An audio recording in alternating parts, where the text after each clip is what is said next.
All right, let's jump right in. We're talking about a massive revolution, one that's happening, well, right under our noses. Marketing. The entire playbook is being torn up and rewritten. And the author? You guessed it, artificial intelligence.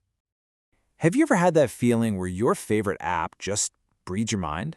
You know, a playlist pops up with a song you've never heard before, but somehow it's instantly your new favorite? Or an online store suggests the exact thing you were just thinking about buying. Spooky, right? Well, that's not magic. That's exactly what we're talking about today, the incredible new world of AI-powered marketing. So what is the big deal? Why is everyone talking about this? Well, at its core, AI is basically giving marketing a brand new superpower. It's completely changing the game, shifting the entire field from just reacting to what we've already done to predicting what we're going to do next. And that simple shift, right there, is the heart of what we're exploring today. Think about it. The game isn't about looking in the rearview mirror anymore.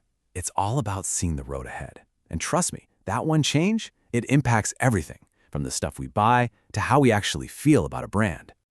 Okay, so to really get a grip on this predictive power, we've got to go back to basics, back to the very foundation of marketing, which is, just figuring out what people want. We're about to see how AI has taken this from what was basically an educated guess and turned it into a full-blown predictive science. So, traditionally, Marketing 101 starts with a basic human need. Let's say hunger, right? Then our culture shapes that need into a want. Maybe you want a healthy smoothie. And then, when you've got the cash to actually buy it, that want becomes a demand. Pretty straightforward, right? The old way marketers figured this out was, well, kind of clunky. They'd use surveys, focus groups. Basically, they just asked people what they already wanted. But now, check out the difference with AI. It's not just about finding existing demands anymore. Oh no, it's analyzing these huge, massive streams of real-time data. Everything from our browsing habits to our social media rants to predict what we're going to want next. And get this, sometimes it knows before we do. And we see this stuff in action literally every day. Think about Starbucks. It uses AI to suggest a drink for you based not just on what you usually order, but even on the weather outside. Or Spotify's Discover Weekly playlist. I mean, that thing is a masterclass. It doesn't just feed you songs you already like. No, it actively creates new wants. By introducing you to music it's pretty sure you're going to fall in love with. So, predicting what we want, that's one thing. But what about understanding how we feel? That's the next level. And this brings us right to customer satisfaction, where AI is doing something pretty remarkable. It's developing what you could call a kind of digital empathy. I mean, customer satisfaction is everything, right? It's the bedrock of any successful business.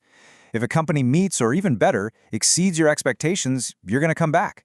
It's the absolute key to loyalty and, well, growth. And the change here is just massive. Think about the old way. You'd buy something, and maybe a week later, you'd get a survey in your email, right? But now, feedback is dynamic, it's instant.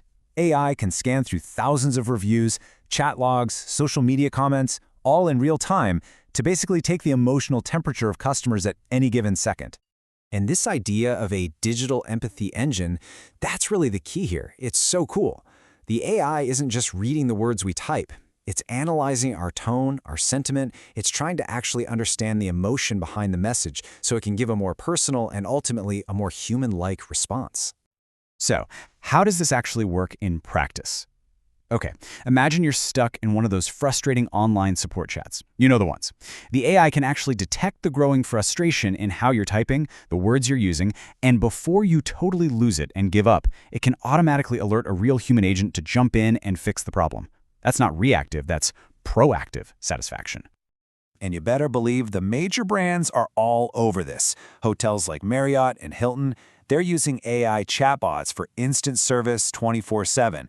And Amazon? Amazon's entire ecosystem is basically one giant AI recommendation engine, constantly learning and refining itself to create that super seamless experience that, let's be honest, keeps us all coming back. Okay, so all of this, predicting wants, understanding feelings, it all builds towards the absolute heart of any business transaction, the exchange of value. And guess what?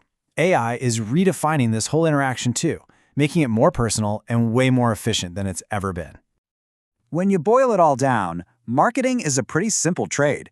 An exchange works when you, the customer, feel like the benefits you got, whether it's convenience or quality or just that feel-good factor, are worth more than the price you paid. We call that perceived value. And this is where the really crucial evolution is happening. We're moving away from a simple one-size-fits-all transaction to something much deeper, a personalized, AI-enhanced exchange.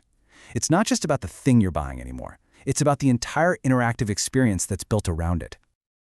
Just think about Netflix for a second.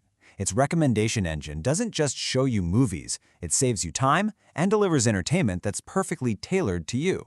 That seriously bumps up the perceived value of your subscription. Or take a look at a giant like Alibaba. They use AI assistants to create these completely tailored shopping experiences, which adds a ton of value way beyond just the click to buy. Which brings us to a fundamental truth about our modern world. Data is the new currency. We're all in a constant state of exchange, right? We're trading bits of our information for more convenience, for more personalization.